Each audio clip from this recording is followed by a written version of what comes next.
Buenas tardes a todos. Siente no hablar español. First of all, I would like to thank Controversia TV for inviting me here in Chile. So I have the opportunity to share my thoughts with all of you. I'm going to speak English, as I already said, but I will do it as slowly as possible so everybody can hopefully understand. First of all, I would like to start my presentation with the words of the leader of a Belgian Muslim organization. The name of this guy is Abu Imran, and he said in an interview, he's now in jail for many years, I hope, but he's now in jail as leader of a terrorist organization. And he said some years ago, we won't rest until Europe has become an Islamic state, and then we will march on towards the White House and the Vatican, and we will carry out the promise of our Prophet Muhammad. Dear friends, Abu Imran is unfortunately not just an isolated nutcase. He is the leader of an organization who sent more than 100 Belgian Muslims to Syria to fight with Islamic State and Al-Nusra and Al-Qaeda. Members of this organization of Sharia for Belgium were responsible for the Paris and the Brussels terrorist attacks with more than 130 people who were killed. And at this moment, Western civilization faces extension because of mass immigration, because of multiculturalism, and because of Islamization. And it was already in 1974 that the former Algerian President Houari Boumediene prophetically addressed the General Assembly of the United Nations. And he said at that moment, one day, millions of men will leave the southern hemisphere to go to the northern hemisphere. And they will not go there as friends, because they will go there to conquer. And they will conquer it with their sons. The wombs of our women will give us victory. And Boumediene's prediction is steadily becoming a truth. And since the first non-European immigrant workers entered Europe in the 1960s and 70s, the number of third world immigrants on European soil has increased rapidly. Through family reunification, marriage migration, and the asylum procedure, each year about 2 million non-European fortune seekers obtain a residence permit for the European Union. In 2015, more than 1 million asylum seekers entered Europe. And on top of legal immigration, there is also a massive problem with illegal immigration. The European Parliament report estimated that between 5 and 8 million illegal aliens reside already in the European Union. And more than 50 million Muslims live in Europe already. And governments all over the West have lost their grip on immigration. And the political elite refuse to call a halt to immigration, to eliminate abuses of the system, and to take firm measures against illegal immigrants and aliens because of naivety, because of the fear for being accused of racism or a shared leftist ideological agenda. And there is no longer a such thing as controlled immigration. The immigration stream has become an immigration invasion a mass phenomenon that is replacing the indigenous population, all too often with cultural maladjusted immigrants. If we do not tighten our immigration laws, the mass immigration of today will just be the tip of the iceberg.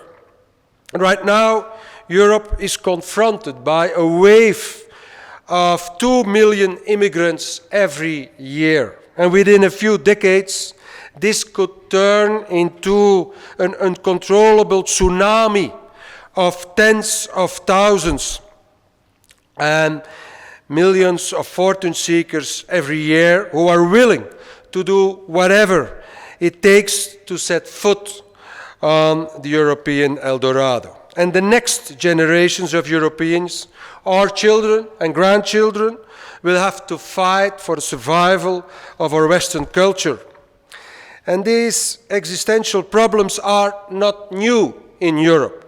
The foundations of our European civilization were laid more than 2,000 years ago by the ancient Romans and Greeks, and were under pressure already several times throughout our history. Dear friends, the classical civilization of Greece and Rome collapsed because of exactly the same problems as the ones Europe is facing at the moment. There are clear parallels between what happened then and is now happening in my home country, in my continent, in Europe. Greece and Rome underwent, just as Europe currently, demographic decline, alienation, social decadence, and division. And if we don't wake up, pay attention, and take action against these lethal influences, soon the European civilization will come to an end. And if we are not aware of the fact that we have to change our attitudes, it will come to an end. As soon as individualism, mercantilism, and materialism take the upper hand, and there is no longer respect for law and order, nor for the traditional values of our European civilization, our civilization ends. And currently, there is a growing flow of people from Africa and from the Middle East and from Northern Africa who are coming towards Europe. Multiculturalists claim that migration is a sort of a human right and that allowing migrants into Europe is a human gesture. They lose sight of the fact that it is simply impossible for Europe to help the approximately 2.2 billion people in the world who live in poverty today. This would have a devastating effect on the European society, and our social system would immediately collapse. 2 millennia after Greece and Rome, the illusion of multiculturalism is again on the verge of destroying a civilization. The delusions of world citizenship and multicultural play an important role in the decline of Europe and our civilization. Europeans are obligated, immersed in a multiracial, multicultural. In Europe, the prevailing leftist political elites and politicians have contempt for every reference to identity. And it is a political taboo in Europe to confirm your European and Western identity. And the multicultural ideology assumes that different civilization standards and levels can live peacefully together, can live peacefully with each other on the same territory. However, history has already proven many times that this always leads to bloody clashes, after which one culture, the dominant one, gets the upper hand over the weakest. Currently, there are several similar bloody conflicts in the world, from Malaysia to Rwanda, from the Balkan to South Africa. And dear friends, while immigration and a very high birth rate cause the number of non-European immigrants in Europe to rapidly increase, Europe is on the verge of extinction. With the exception of Albania, which consists mainly of Muslims, not a single European country has a birth rate that is high enough to maintain the population. The native European trends to half within less than 50 years. And because of the continuously growing immigration streams towards Europe and the high birth rate amongst immigrants, the ethnic composition is dramatically changing. In Germany, 1 out of 7 of the 82 million inhabitants is from foreign descent. 16% of France's population is from foreign descent. In the United Kingdom, 1 of 9 people is born abroad. In the Netherlands, 1 out of 5 people is from foreign descent. In Belgium, my country, 1/6 of the population consists of immigrants. Brussels, the capital of Europe, already consists for 70% of immigrants, a percentage that will rise to 85% in 2020. In my own city of Antwerp, the second city of Belgium, 40% of the population is from foreign descent, and by 2020, this will be 55%. In my hometown, in Antwerp, 52% of the school children in primary schools are already Muslims. This mass immigration negatively affects European societies. Rising crime, immigrant riots in European cities, major white urban exodus out of neighborhoods that are dominated by immigrants, the import of barbarian practices like forced marriage, honor killings, the ritual slaughter of animals, and female mutilation, a decrease of the level of education, a growing number of unemployed immigrants in our cities, and increasing government expenses. This is not surprising. You can't have a first world country with a third world population. And the Western world is being invaded, not by an armed militia, but by millions of pauperized immigrants. The growth through immigration is 3 times higher than the national growth by birth. While the native European population shrinks, there is still an enormous population growth in the third world countries. While 60 years ago, there were 3 times as many Europeans as there were black Africans, there are now already more black Africans than Europeans. And according to predictions, by 2030, for every European, there will be almost 2 black Africans. At the current pace, the population of black Africa will amount to 1 billion by 2017 and to 1.3 billion by 2030. If Europe does not stand up to the immigration invasion and install a strict immigration policy, the European population threatens to be overrun by a tsunami of pauperized third world immigrants. Dear friends, another threat Europe faces is the possible Turkish accession to the European Union. In 1987, Turkey applied for EU membership. At first, Greece pronounced its veto, but stopped its resistance in 1999. And ever since, Turkey has been an official candidate member state of the European Union. And since 2005, the EU has been negotiating with Turkey of a possible accession.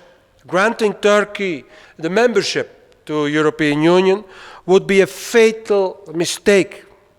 And on January the 1st, 2010, the 27 member states of the European Union counted a total of 501 million inhabitants. The accession of a non-European Muslim country with almost 80 million inhabitants is pure madness. During hundreds of years, Europe has to protect its eastern borders against Turkish and Ottoman imperialism. It wasn't until the 19th century that southern Europe was almost completely freed from the Turkish Ottoman invaders. If Turkey would gain EU membership, the European gates would be opened again for the ancient hereditary enemy. If Turkey would become a member of the European Union, this would not only provoke an additional mass immigration of millions of people, but it would also imply that a powerful Islamic country and state can influence European policy. Furthermore, it is important to note that since 2003, Turkey is being governed by Islamic fundamentalists. Turkish Prime Minister Tayyip Erdogan showed his true face when he said in 1997, "Mosques," he said, "are our barracks, domes or helmets, minarets or bayonets, believers are our soldiers," unquote. And he also said, "Democracy is like a train. We shall get out when we arrive at the station we want." In the 80s and the 90s, we were pleased to witness the fall of communism in Europe. In Western Europe, however, communists have now turned into so-called anti-racist. The anti-racist struggle, the multicultural struggle, has now replaced the communist class struggle. Immigrants and other so-called minority groups have replaced the working class proletariat. In recent years, the working class changed political sides. The left-wing parties, however, embraced the immigrant population. In recent years, we see that they are now the representatives of this third world population who came to Europe. And eventually, the objectives of communism and multiculturalism are the same. Both strive for the equality of cultures and people and want to create a new type of human that is no longer determined by its cultural environment, but raised according to multicultural principles. The anti-racist struggle has replaced the proletarian revolution, while discrimination has become the surrogate for the repression of the working class. These discriminated minorities, of course, need to be emancipated, have to be raised, and especially undergo multicultural brainwashing. And after the Soviet Union collapsed, and the terrible crimes that took place during communist rule were revealed, this ideology lost its credibility. And the new left made use of the immigration problems to dress communism up as something new. In order to weaken our Western civilization, several guilt complexes are being cultivated for many years now. Racism, violence, anti-Semitism, slavery, colonialism, and xenophobia are represented as the West's and Europe's original sins. For this reason, the European people have lost their right to a proper identity, culture, and way of life. And the European nation states are harmful anachronism and responsible for everything that goes wrong in this world. The multicultural ideology has become some sort of a new religion with the equality of cultures as greatest and most important dogma.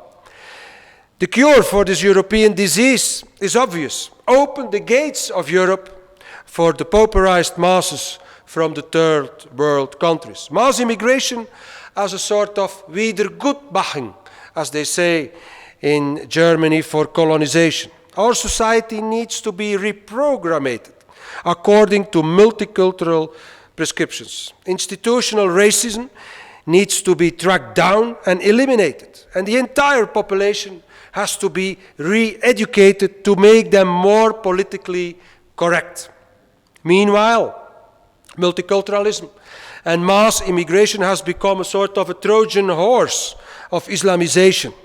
Millions of Muslims and their families, already 50 million, came to live in Europe, while multiculturalism encourages Islam and under the guise of freedom of religion, put it on an equal terms with European religion, with Christianity. And dear friends, Islam is taking over Europe. It is the fast-growing religion on the old continent. While Western Europe counted between 1 and 2 million Muslims in the 1960s, This number has risen to more than 50 million today. Mosques and Quran schools flood our cities. Islamic customs and symbols, from ritual slaughter and headscarves to Islamic holidays, are authorized, made official, and threatened equally as the traditions of our European and Christian civilization. More and more headscarf and jalabas pop up in the streets of every major European city. And when I was strolling around here in Santiago, Chile, yesterday and today, I thought this city is a more European city than Brussels or Paris or Berlin or Madrid at this moment. Neighbors and districts turn into Islamic ghettos where there is no sign of integration, let alone assimilation. And the Islamization is a new form of colonization that steadily changes Europe into Eurabia. Islam is Europe's most important and oldest enemy. Islam is a religion of conquest that tried 2 times to subjugate Europe. The first invasion took place in the 7th century. Spain, Portugal, and even the south of France were conquered and occupied by Islam. It was until 732 that Charles Martel stopped the march of Islam in Poitiers in France. And it would last another 800 years. 8 centuries to drive away Islam from the southern part of Europe, out of Spain. And the Crusades were actually not offensive wars, no crimes against Islam, it were defensive wars in order to prevent a new Islamic invasion.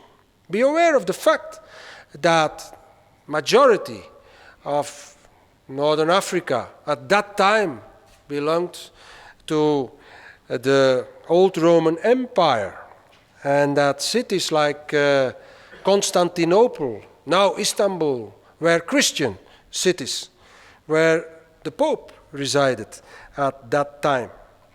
And the Reconquista came to an end in 1492 when the last Islamic troops fled from Granada, from Spain, towards the other side of the Mediterranean Sea where they belong.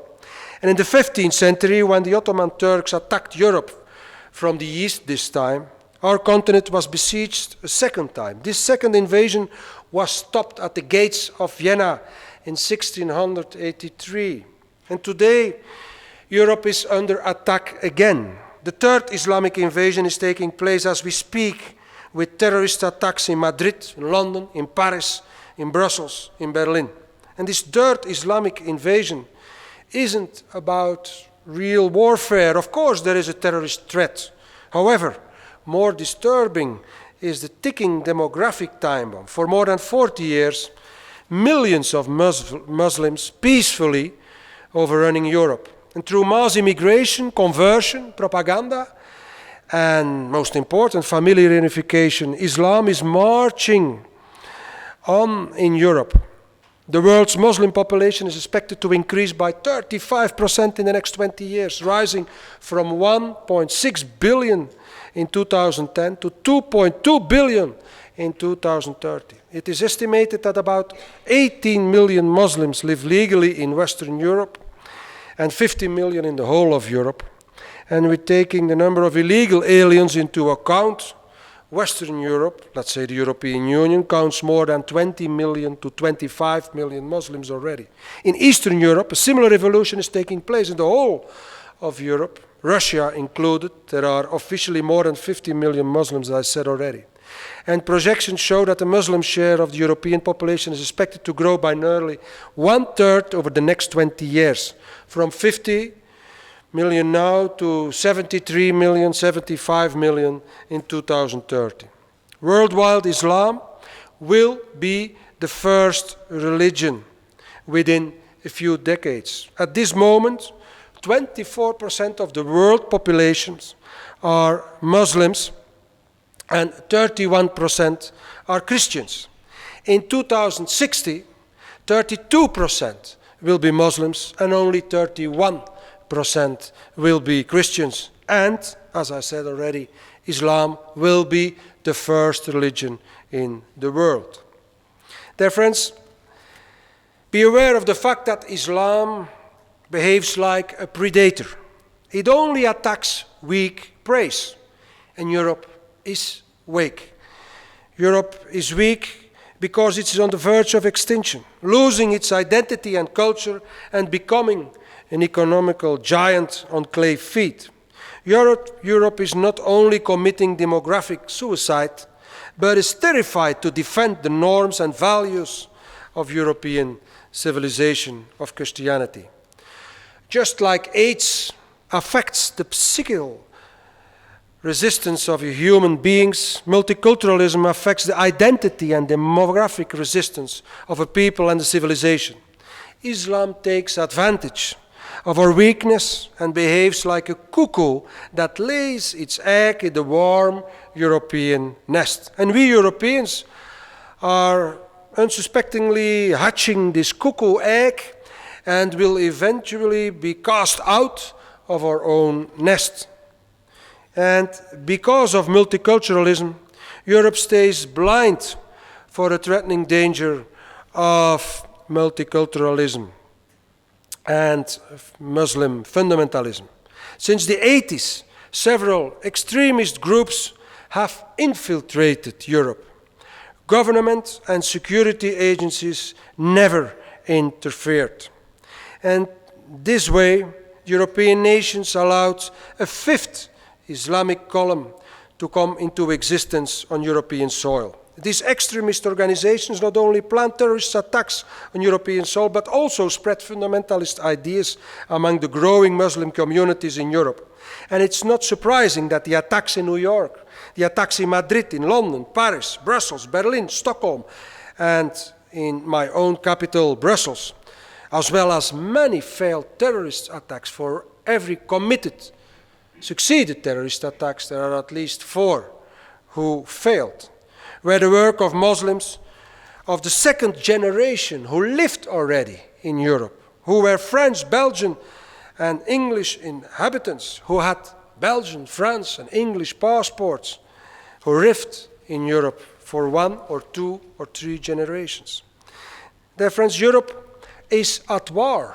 We are at war with Islam. Over the past 3 years, 27 Islamic State successful terrorist attacks, IS attacks, were committed in Europe.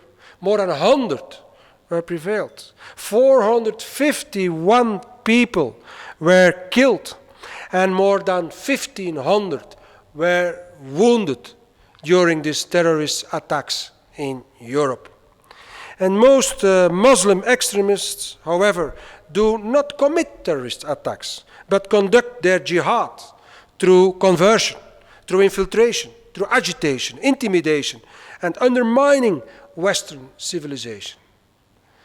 They help Islamic State, they help fundamentalist organizations, and they all support them in their minds. Rejecting terrorism isn't a question of principle in Islamic circles, but a question of tactics.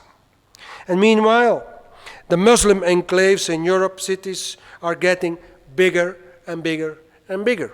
The authorities can hardly maintain control over these areas. Fundamentalist Muslims use these Muslim ghettos as a beachhead for the conquest of our entire European society. This ghetto strategy, because it is a strategy, allows the fundamentalists to control the Muslim community and apply the Sharia, the Islamic law system. They are supported by the Gulf states, countries like Saudi Arabia, Qatar, and others with a lot of money and with all sorts of facilities. And the democratic rule of law is replaced by an Islamic rule in those ghettos, based on the Sharia. In the suburbs of Paris, where riots often take place, even last night, there were a lot of riots in Paris, and 2 police officers were killed once again. There are more than 700 no-go zones, according to official instances, zones where the French authorities, where the French police, even the army, has almost completely lost control. And these ghetto communities are breeding grounds for Muslim terrorists, for Islamic State, for Al-Qaeda, and beachheads for Islamic fundamentalism. Dear friends, the cowardly refusal of the elite to defend our own culture and civilization, or to propagate our identity, has become the Achilles heel not only of Europe, but indeed of the entire West. And let me give you some examples of the multicultural policies in my country and in other European countries. Cultural events and activities by and for minority groups are sponsored and supported. Affirmative action in education and in labor market is encouraged. The teaching package in schools are extended to lessons in minority religions, particularly Islam. The food habits, the halal food habits of minority cultures and religions is accommodated in institutions such as schools, hospitals, armed forces, police, and prisons. Absenteeism of minority pupils, mostly Muslims, due to religious or other special days related to their culture or religion, is tolerated and made official. Minorities are helped to continue to use their own languages rather than them giving to adapt and learn the language of the host country. Christian and European symbols, like a cross or a Christmas tree, decorations who resemble to Christian symbols, are taken away in order not to offend certain minority groups. The supporters of multiculturalism are in control of the social debate. This is not a surprise. They already controlled European politics and media. Dear friends, I'm aware that in recent years also Chile's economic growth and stability have made it an attractive destination for other Southern Americans and also for migrants from Dominican Republic, Venezuela, Haiti to immigrate to Chile. Nevertheless, immigration to Chile remains very low, believe me, proportionally compared to other developed countries and to European countries. Although immigration to Chile is low, I have the impression that Chile's outdated immigration laws are responsible for importing the same problems as we know already in Europe, like delinquency, drug trafficking, and organized crime. And in Europe, a secularized post-European culture is facing a fast-growing Muslim community. South America, unlike secular Europe, has remained rooted to a larger extent in traditional Christian values. And I do not doubt that if these values continue to decline in South America, also your country risks to be, within some decades, to be in the same situation, in the same position as Europe is today. However, I think that Chile and Southern America can learn from the ongoing European catastrophe and avoid a similar fate. Let this be a call to you to protect and preserve your Western and Christian values and to control your borders. Dear friends, in Europe, we have to make a clear choice. Keep on undergoing the mass immigration, invasion, and Islamization, or resist. Protecting our national identity, protecting our cultural singularity, protecting our European and Christian identity does not imply that we must seclude ourselves from all other cultures and external influences. Gradual and controlled interaction is the way ahead. And accordingly, the admission of a limited, and I stress on the word limited, number of migrants may be beneficial. It should be clear that the pursuit of ethnic purity is out of the question. But so too, for any realistic person, is the present disastrous shambles in which genuine cultural interaction is being replaced by a third world invasion and even Islamic expansionism. The motto of today's Western rulers may be diversity, but in practice, many different and often clashing cultures are forced into coexistence on the same territory. The West needs to regain its fighting spirit, and a Western Renaissance is only realistic if we get out of the multicultural straitjacket, renounce cultural nihilism, get back our identity and cultural uniqueness, and dare to recognize the superiority of our Western civilization. In this context, it is regrettable that countries that are part of our Western and European civilization often seek to damage or even destabilize our countries of this community for the sake of their own short-term interests. The peoples belonging to our European civilization, Europe, United States of America, South America, Canada and Russia, must work together in order to defend and secure our common identity and our common European heritage. And there, friends, the problems of Europe are also the problems of the West, and even the problems of South America. In order to save our Western, European and Christian civilization, we need to regain control over our borders and stop the immigration invasion. And the immigration policy needs to be based on the social and cultural safety of our Western and Christian civilization. It is time to stop the renunciation of our own identity. How can we expect immigrants to adjust to a society that we disrespect ourselves? How can we expect immigrants to try to fit into a society that is, according to multiculturalists, racist? How can we expect immigrants and Muslims to assimilate, not integrate, but assimilate, to a culture that does not believe in and stand up for its own Christian values?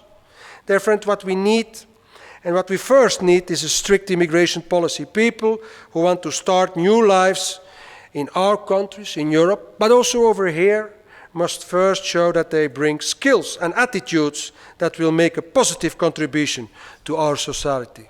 Secondly, the West must start a civilizational moral offensive based on the foundations of our greatness: Rome, Greece, Christianity, and real humanism. These are the common European values, the common Western values we all share and have to be promoted. Foreigners wanting to settle here must show loyalty to their ghost society and the principles of our civilization. And they must know that they have to adjust to our way of living and not the other way around. Dear friends, I conclude. My father used to tell me a story when I was still a child. He told me that he named me Filip, after Philips van den Elzas. And Philips van den Elzas, who was this guy? He was the king of Flanders during the 13th century in Europe. And he was one of the leaders of the Third Crusade to the Holy Land, to Jerusalem. And the legend says that he brought home to Europe from the Holy Land, from Jerusalem, the symbol of the black lion, the flag you see there on the slide, the symbol of the black lion on a golden field after fighting a Saracen Muslim knight. And his motto during this crusade was Pro Defensio Christianitatis, is Latin to say to defend our Christian and European heritage. Let the motto of the King of Flanders, the leader of the Third Crusade to the Holy Land, to Jerusalem in the 13th century, in the Middle Ages, be also our message today. Pro Defensio Christianitatis, to defend our common European and Christian civilization, our common European and Christian heritage. Thank you very much for your kind attention.